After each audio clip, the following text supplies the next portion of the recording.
Doctor Abraham बहुत बड़े दार्शनिक थे। जब उनका अंत समय आया तो उनके सभी शिष्य उनके पास एकत्रित हुए और पूछा कि गुरु, आप तो बहुत बड़े दार्शनिक, आपके जीवन में बहुत सारे आपने अनुभव प्राप्त किए हैं, उन सभी अनुभवों का निचोड़ अंतिम समय में हमें एक वाक्य में बता दीजिए। तो डॉक्टर अब्राहम ने कहा कि मेरा 3/4 जीवन उन घटनाओं की चिंताओं में बीता जो घटनाएं कभी मेरे जीवन में घटी ही नहीं। इसीलिए तुलसीदास जी ने लिखा है कि तुलसी भरोसे राम के निर्भय होकर सोए, अनहोनी होनी नहीं और होनी हो सो होए। अनहोनी कभी होती नहीं है और होनी को कोई रोक नहीं सकता है। हम व्यर्थ की चिंताएं जीवन भर पालते हैं। एक व्यक्ति के ऊपर एक आपराधिक प्रकरण चल रहा था। तारीख पर तारीख करते हुए समय बीतता गया और वह व्यक्ति हमेशा तनाव और भयग्रस्त रहता था कि मुझे सज़ा हो जाएगी, मैं जेल में रहूँगा, कैसे मेरा जीवन बीतेगा। इस प्रकार की कई प्रकार की व्यर्थ चिंताएं और भय उसे सताते रहते थे। 6 साल तक मुकदमा चलने के बाद अंततः व्यक्ति बाइज्जत बरी हो गया, परंतु 6 साल तक उसने भय और तनाव पाला। वह सब तनाव व्यर्थ था। इसलिए मनुष्य को किसी प्रकार की चिंता नहीं करना चाहिए। हमें किस बात की चिंता, उसे चिंता हमारी है। हमारा मुख्य संरक्षक सुदर्शन चक्रधारी है। तो अभी परसों हमने एक विषय पर चर्चा की थी कि ईश्वर गरीब नवाज है। तुलसी तब ही जानिए राम गरीब नवाज, मणिमाणिक महंगे किए सस्ता किया अनाज।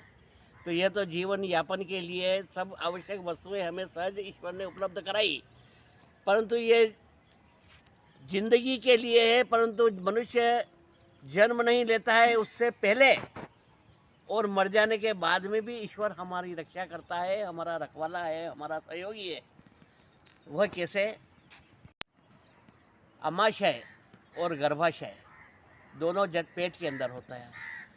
3 तरह की अग्नियाँ होती है, बड़वा नल, दावा नल और जठरा नल। जठरा नल कहते हैं पेट की अग्नि को, जो सब कुछ भस्म कर देती है।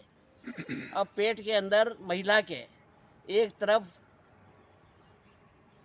जो अमाशय है, जिसमें सब भोजन जो भी खाते हैं सब भस्म हो जाता है और मल द्वार से बाहर निकल जाता है, और उसी के पास में बना हुआ है गर्भाशय, जिसके अंदर बच्चा 9 महीने में आकार लेता है। तो अमाशय में रखा हुआ सब सामान, चाहे कोई मांस भी खाए तो वह भी भस्म होकर निकल जाता है, परंतु वह मांस का बना हुआ भ्रूण शिशु है, वह सुरक्षित रहता है और वह कभी भस्म नहीं होता और मल द्वार से बाहर नहीं निकलता है। तो इसका मतलब यह है कि गर्भ में भी जब शिशु रहता है तो ईश्वर उसकी रक्षा करता है। अमाशय और गर्भाशय के बीच में ऐसी कोई दीवार नहीं है कि वह इधर से उधर गर्मी को नहीं पहुंचाती, परंतु ईश्वर हमारी गर्भ के अंदर भी रक्षा करता है। और जब हम शिशु जन्म लेता है तो 24 घंटे पहले जन्म देने वाली माँ के स्तन में उसके लिए दूध आ जाता है।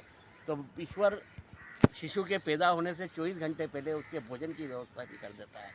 और उसके बाद में जब मनुष्य मर जाता है तो उसके बाद में भी लिखा है कि मुर्दे को जो देते हैं कपड़ा लकड़ा आग, जिंदा जन चिंता करे तो उसका खोटा भाग।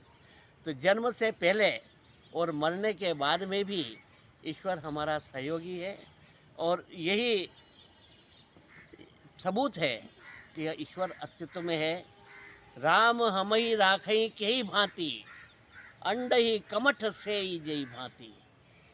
जैसे तालाब में कोई कछुई या कुएं में रहने वाली कोई कछुई अंडे देती है, तो वो अंडे एक ताक पे या एक सुरक्षित स्थान पे रख देती है, और 21 दिन में उस अंडे से बच्चे बाहर निकलते हैं, वो इस शर्त पर कि कछुई जिंदा रहे। कछुई टेलीपैथिकल उन अंडे को सेती है। यदि अंडे देने के बाद में कछुई को मार दिया जाए तो उन अंडों में से कभी बच्चे नहीं निकलते हैं, परंतु वो कछुई अंडे के पास में कभी जाती नहीं है, परंतु दूर से ही उन अंडों को सेती है जिससे बच्चे पैदा हो जाते हैं। तो यह प्रमाण है कि ईश्वर का अस्तित्व है, कि वो है जब भी यहाँ पे संतति पैदा हो रही है और वो हमें सुरक्षित रख रहा है। इसी प्रकार हम ये देखते हैं कि हमें में इसलिए है कि प्रकृति भी परमेश्वर का ही स्वरूप है।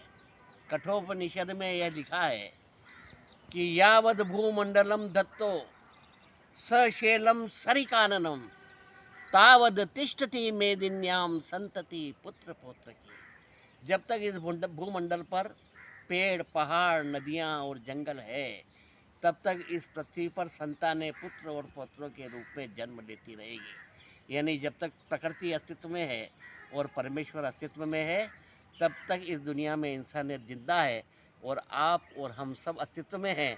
इसलिए हम आज इस आध्यात्मिक संवाद के अंदर ईश्वर के अस्तित्व के ऊपर धन्यवाद देते हैं कि जिन्होंने हमें सुरक्षित रखा।